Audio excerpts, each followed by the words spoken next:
What's up, everybody? It's your boy, That Retro Geek, bringing you a quick run through of Super Ghouls N Ghosts.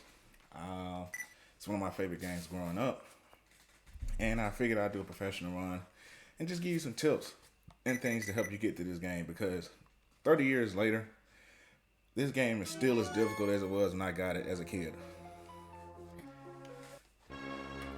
So, I'll give a rundown of some of the weapons I use, things of that nature.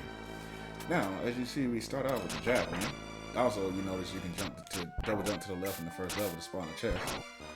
That there is the torch, which is an absolutely horrible weapon, so we're gonna skip that. But no, you start with the javelin, which is an okay weapon to start out with. Honestly, the two best weapons in this game are the dagger and the crossbow. You really don't need anything else. But just to mention all the weapons, you have the javelin, the dagger, the crossbow, the sickle, the torch, the trident, and the axe. The axe is also terrible. Basically, like I said, and the goddess bracelet. But you can't get the goddess bracelet until you've made your first run through the game. So, like I said, really the only weapon worth anything out of that list is just the daggers and the crossbow. Albeit the lance is cool, but it's really only good because it has a pretty strong magic attack. So that's the base version. As you can see, when the lance gets upgraded, it becomes the fire lance. You can only have one fire lance on the screen at the time. So that kind of hurts its firing rate because the faster you can fire off weapon, the higher your DPS is. The magic for it is not bad. As you see, that's the lightning spell. It's powerful.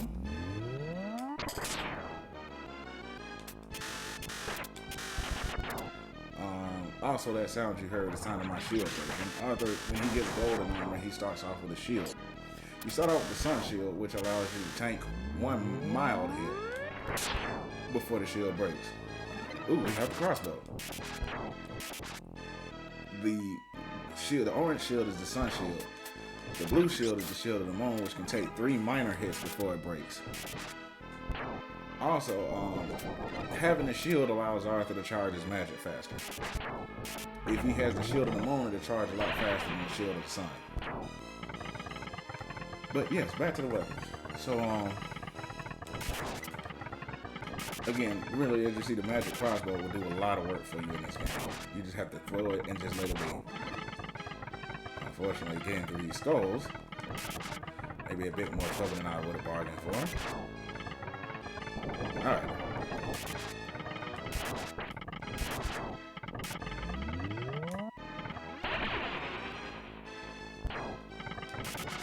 Yeah. You know what? We'll take it. We'll take it. Because I don't have to take it around across that anyway.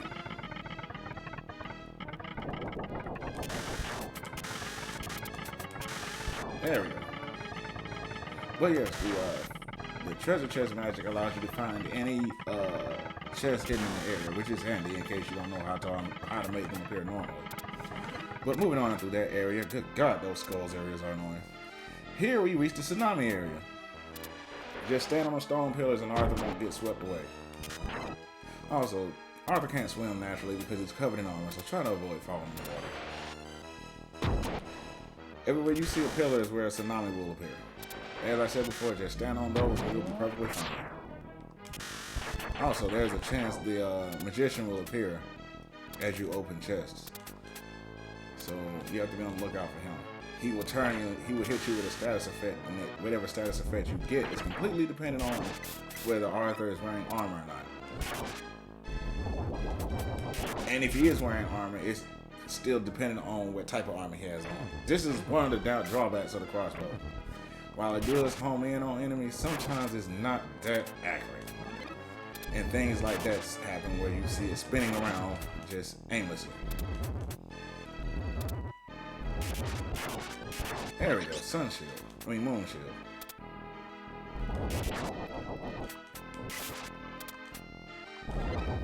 Also, a little known fact, a little tip.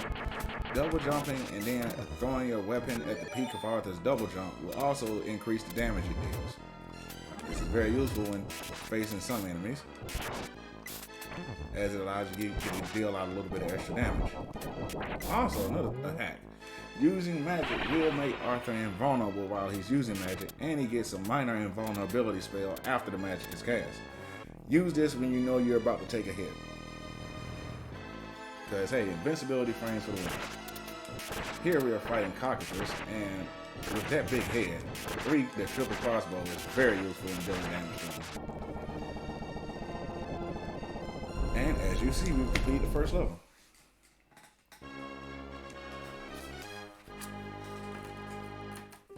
Now we hit the sunken ship. This area can be annoying due to all the boats. It's better to have the dagger floating for this area, if we can get it. Now that water will immediately kill Arthur if he falls in it. So we need to do our best to avoid having that happen. I'll take it for this time being. Just to show the magic. Now the tornado magic is actually used to be one of my favorite magics as a kid. And it did decent damage, but then I began to move on to sticking with the dagger and the crossbow.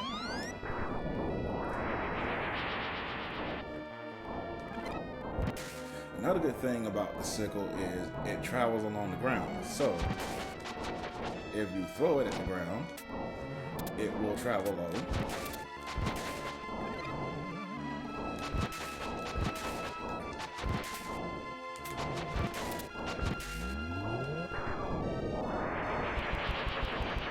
And thank God for that, because I've probably been screwed. Oh God, there's the axe. I do not want to use that, so we'll keep it moving. Now, the only thing, again, the problem with the sickle is you can only have one on the screen at a time, so you have to plan your throws.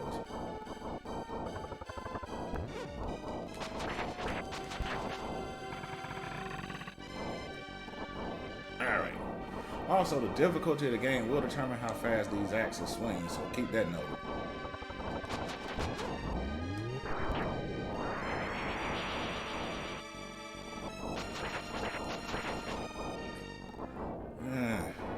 We'll take it. Flame Lance might be good for fighting the boss. We're almost done with the first half of this level. Taking that ladder allows you to avoid that mimic, which allows you to avoid a potential headache. Oh crap, that was not supposed to happen. I thought I was going to get my lightning spell off before that happened, but we did not, so that was bad.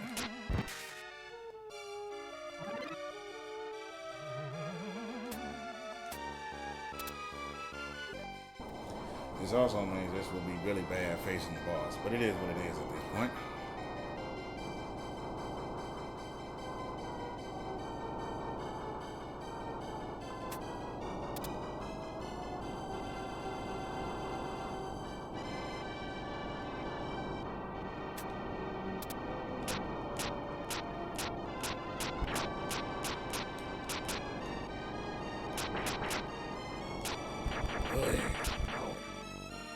Alright, now this is what makes this area a bit difficult, is the rising tides of the water. In addition to hoping Arthur doesn't get seasick, you have to manage your attacks, so that way you can kill enemies as they come up or down. Also, that is the second to last treasure chest you just saw me open right there. You'll get 2 at the front of this area, and then there will be 1 more shortly before the boss battle. After that, no more chests. So, this is going to be a long one.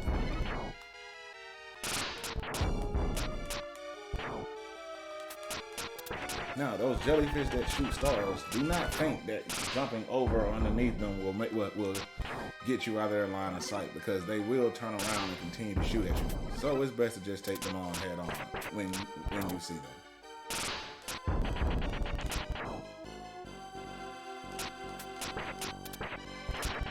Fortunately, they don't take that many hits to take down.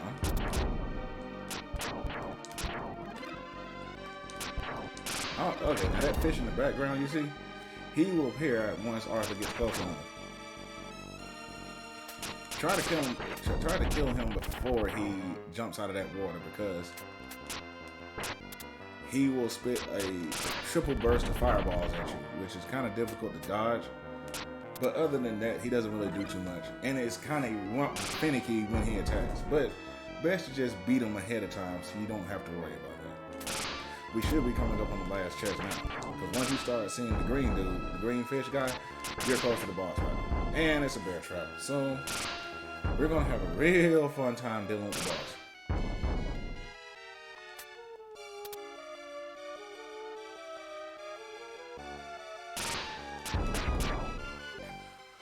Alright, almost there. Maybe I get lucky and get the daggers.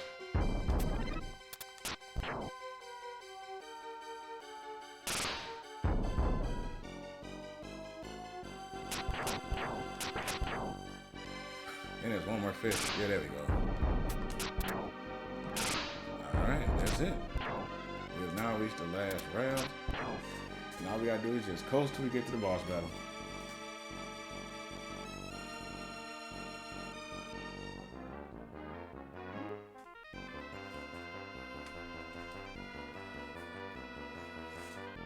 As I said, this battle is difficult purely because of the fact that the tides of this area will make it difficult to deal with the boss, because it makes it a lot harder to dodge his attacks. And there's Shellhead. As you can see, he hurls out a lot of those shells, those spine shells. You can block them. You can block them with your shield, but you can only block 3 of them, so, you know, make them count.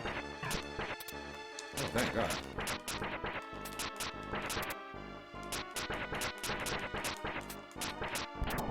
Thank God. Oh, Jesus. Okay. Alright, we got through that.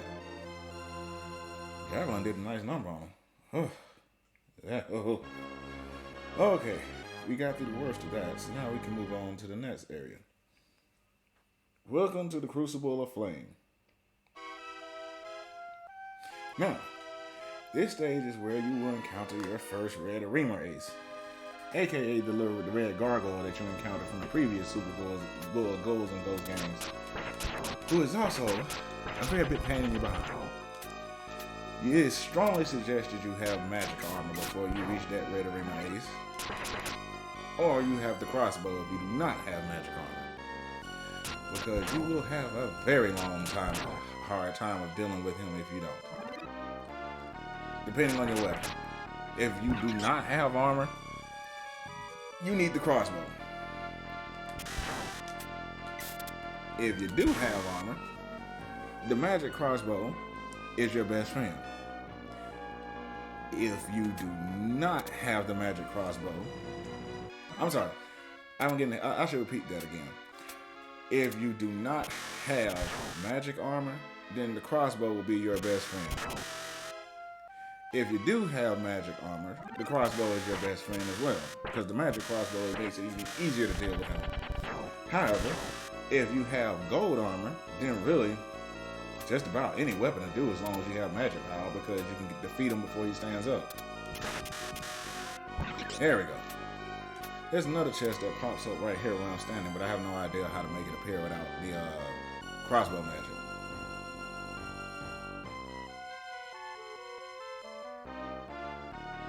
Also, on professional difficulty, you have to wait longer because the timing of that lava falling down is kind of iffy.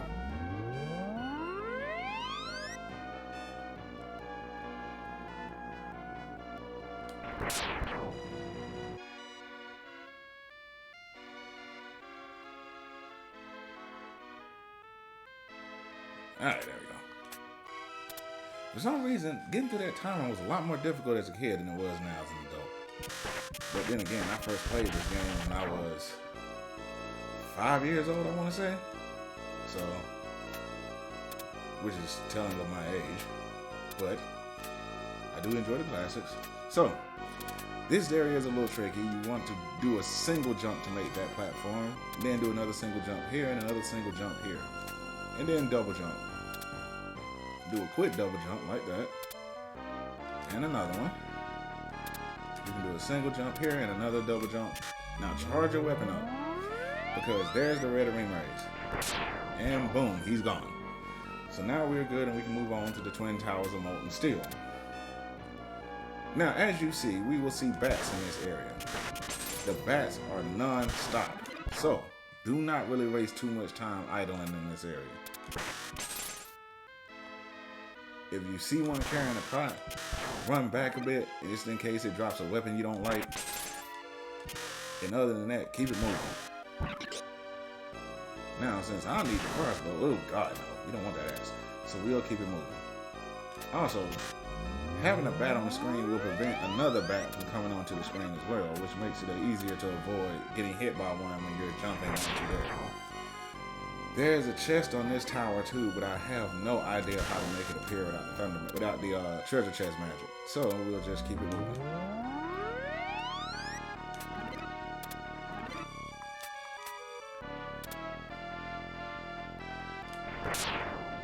Now, those Dark Hole statues will not do anything to you, but if you touch them, you will take damage. Yuck, the sickle. Okay. There we go. Ah, crap. Well, that went south quickly. Alright. We'll just have to manage without this, I guess. I can't catch a break with keeping my armor. Alright. But this will be a lot more easier with the dagger. That's the last chest that will appear in this area.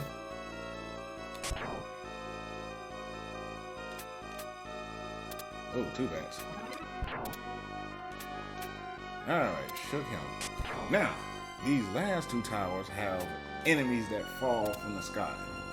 It is very difficult to deal with them because as you get further along, there's no telling when they will drop down. Ooh, crossbow. I would take it, but I'm gonna need the dagger for the next level. Alright.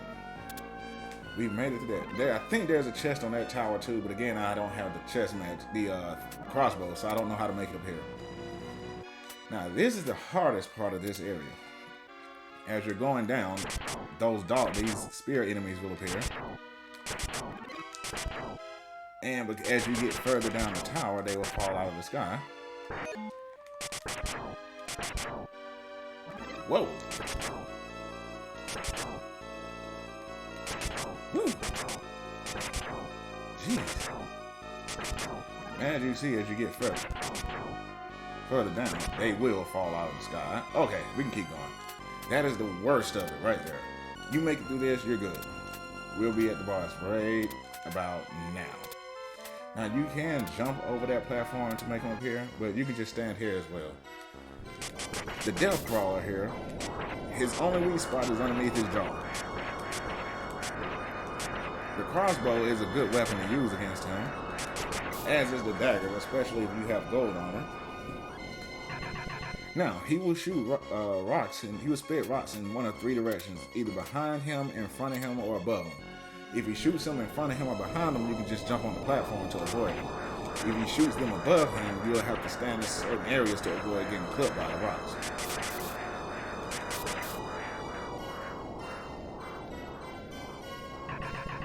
Here we go. Just watch where they're falling, and there you go.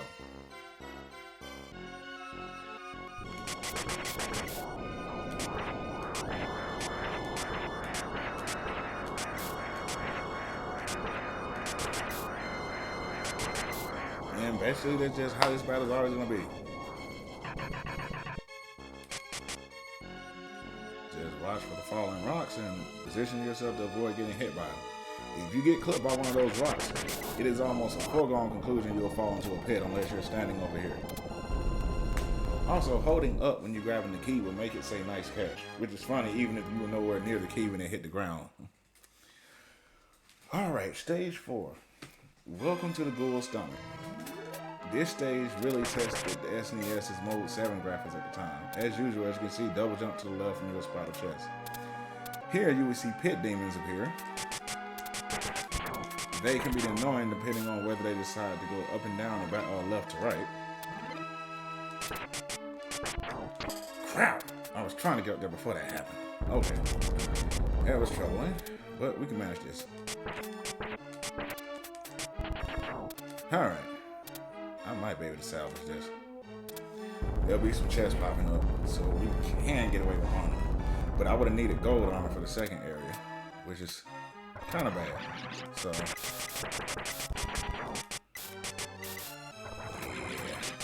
I don't think I'll take the crossbow.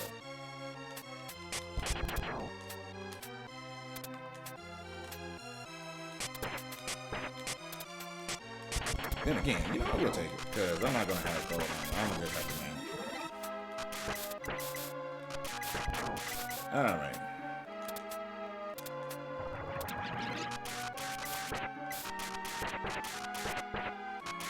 Another reason why the crossbow is useful. For areas like this. Whoa. Alright. Alright, got him.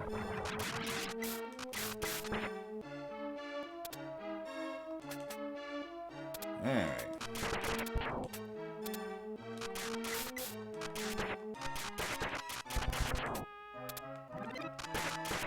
This area is littered with fire dragons, so just pace yourself and you'll avoid getting hit.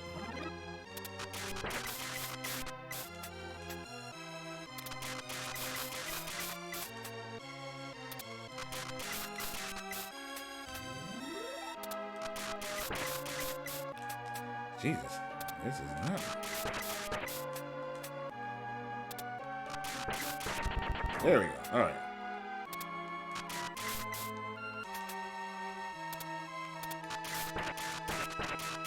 All right. That was annoying, but we made it through that. We'll get him. All right. And how nice. I died.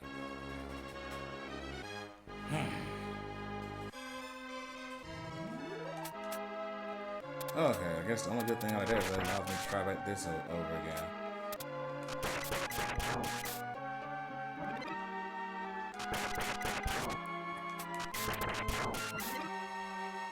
Alright, let him pass.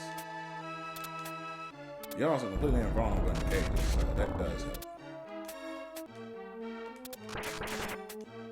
Yeesh! Alright.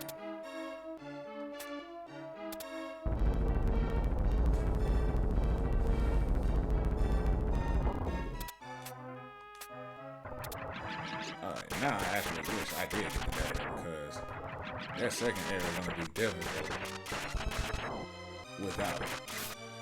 Alright, jump up here, that will give us our third piece of armor. Also, you will not see any enemies carrying pots throughout this area. They will all appear in the second part of the level.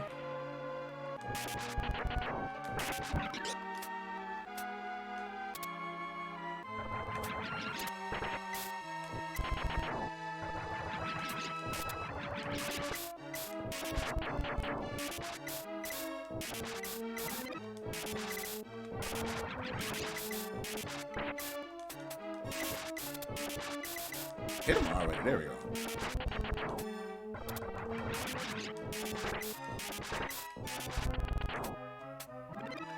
Alright. A bit easier when the crossbow darts actually want to hit your targets. Alright, let's try this again. There is a chest here. Oh, God.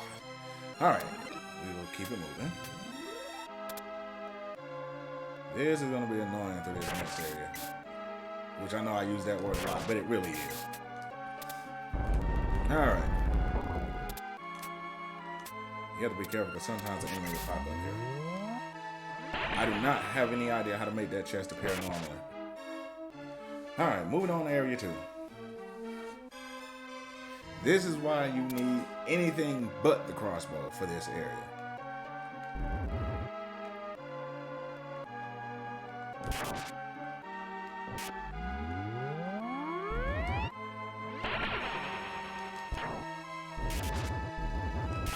Okay, that was easy enough.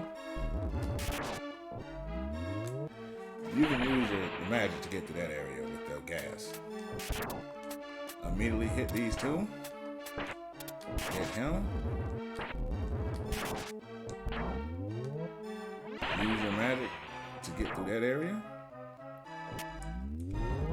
I'd be kind of careful with this guy. Just don't even risk it. The crossbow won't hit him, more than likely. And you can just use your magic to escape that. Remember, invincibility frames are your friend. Now, mini devils will appear here. Again, just use your spells to get through the gaseous areas. That is the only pot that you will get this whole area. And we're through. Now we will reach the boss.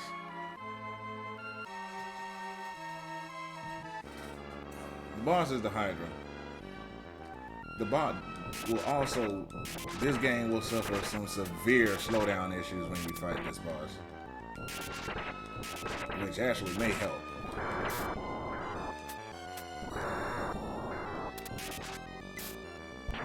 Alright, that's one hit down.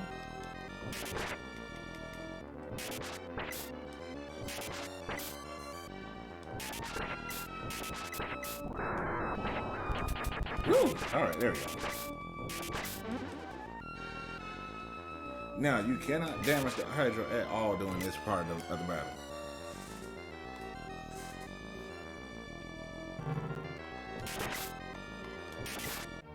There you go. If you have the dragon magic, you can practically kill that boss in one hit with the dragon. Just depends on your position. Alright, stage 5. Now, from this stage on out, the trident will appear. The trident will only appear in stage 5 and I think stage 6. After that, you really won't see it anymore. Woo! That was close.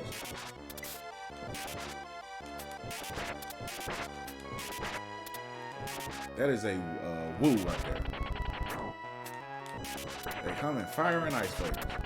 So, there's a chest here. As you can see, you can jump out there and jump back to make it appear. Yikes. Ass.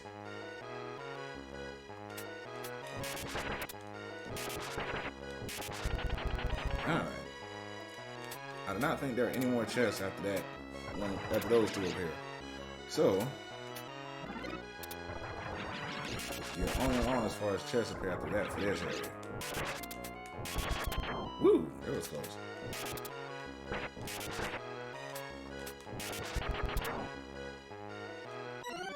Well, days. That was my fault. Arthur will sink like a stone when you step off a platform. So, that was completely my fault. I got a little too twitchy there.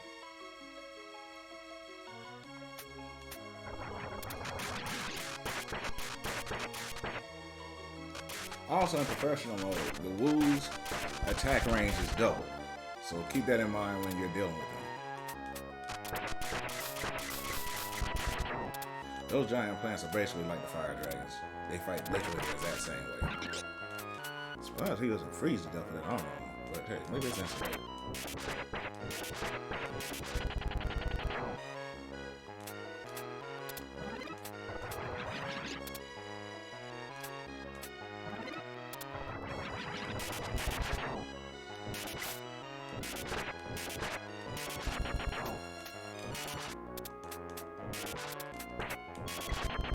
Alright, we made it through that part. There's one more Woo up here.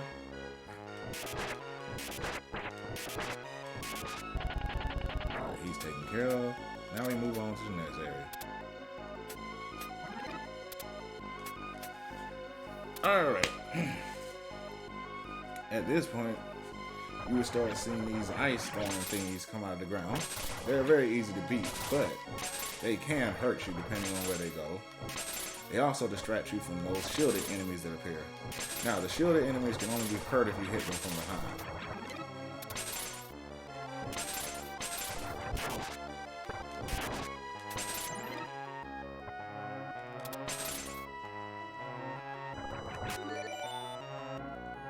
is also a fairly decent place to farm for extra lives if you need them.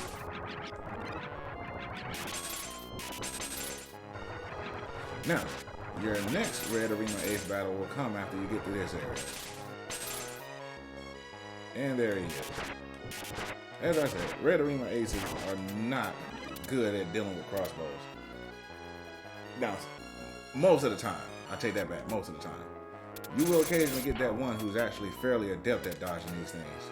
There's a treasure chest here. I'm just trying to figure out how to get it to appear. There we go. And we got our gold on back.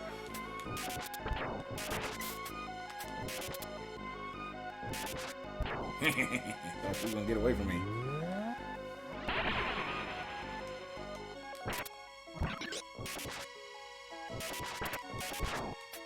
There you go. You just do a single jump to grab that treasure. Watch out for the ice wolves, and there's another woo up here. And there's another coyote sitting up here waiting on you. Or wolf, or whatever that we're gonna call it. And we have that issue again. Alright, there we go. There is a chest here, but I do not know how to make it appear, so having thunder magic will make it, with having the treasure chest magic will make it appear. Now, avalanches will appear when you get to this area. You can tell when you see them because the screen will start shaking.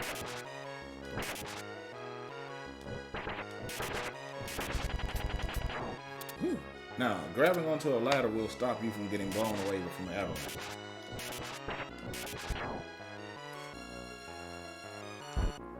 However, if you do not do that, you will get carried. The avalanches can carry you over a cliff and will cause your death. So, keep that in mind as well. Sometimes one will appear here.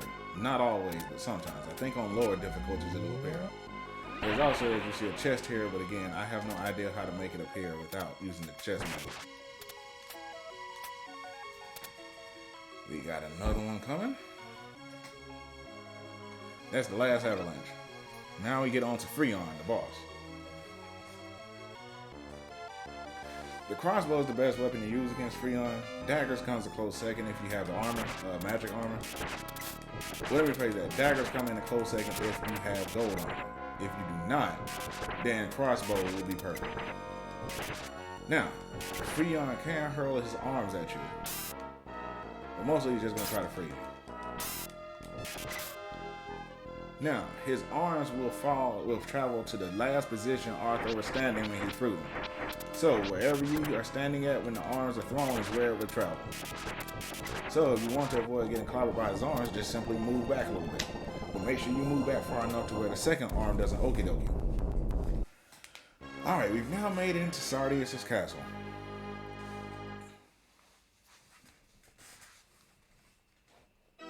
This level will probably take the trophy for the most difficult level here.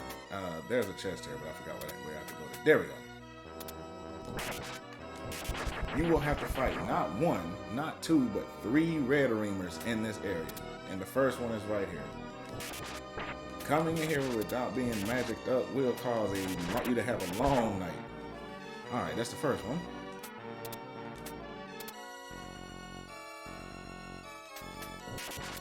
There's the second one. Alright, dealt with. As you can see, he was kind of good at dodging that crossbow bolt, but he wasn't good enough. Alright, we keep it moving. Do I want the dagger? Yeah, I'll take the dagger. You will also see cockatrice make an appearance in this area. You will see cockatrice again in the next level. But at least he doesn't spit eggs. Alright, we have solved that problem. And now we can keep moving. There are chests here. So this will help you get on around and get the weapons you need.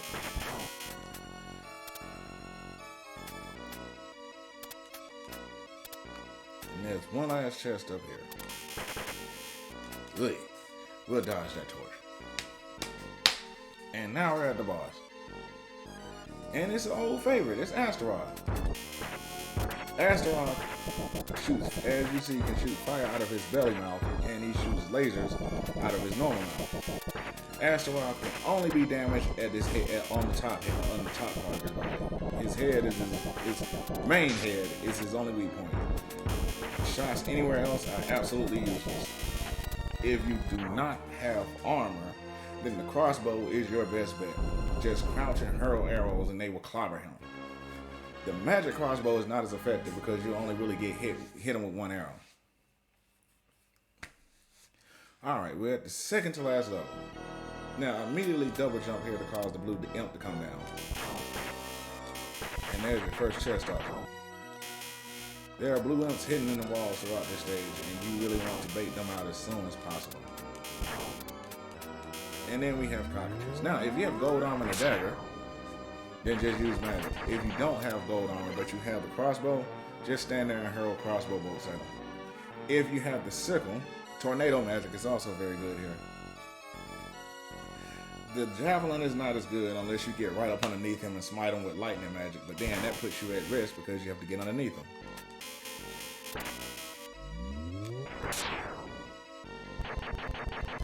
There we go. There's also a red arena battle coming up. Now, there are 3 chests in this area. There's your first one.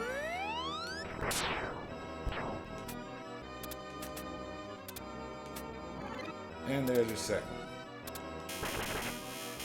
We got a sickle and a magician. We can avoid that. There's a third one right here. There we go. Now, this area is difficult. You have 2 cockatrices who can spit fireballs, and they will spit them at quite a bit.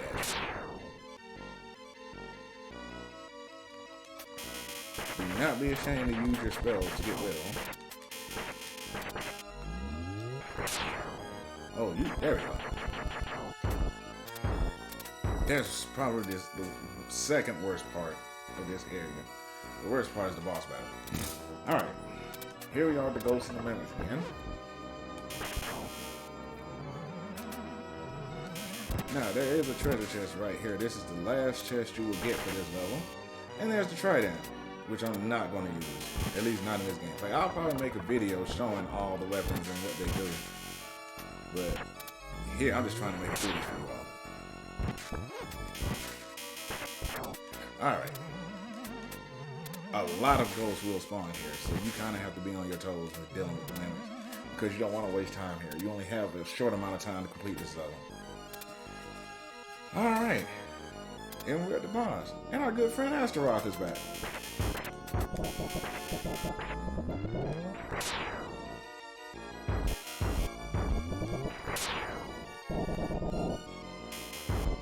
Woo, that was close. Astaroth laser will pierce your shield, so don't bother trying to tank it. That there is Neberoth. Neberoth is a souped up version of Astaroth.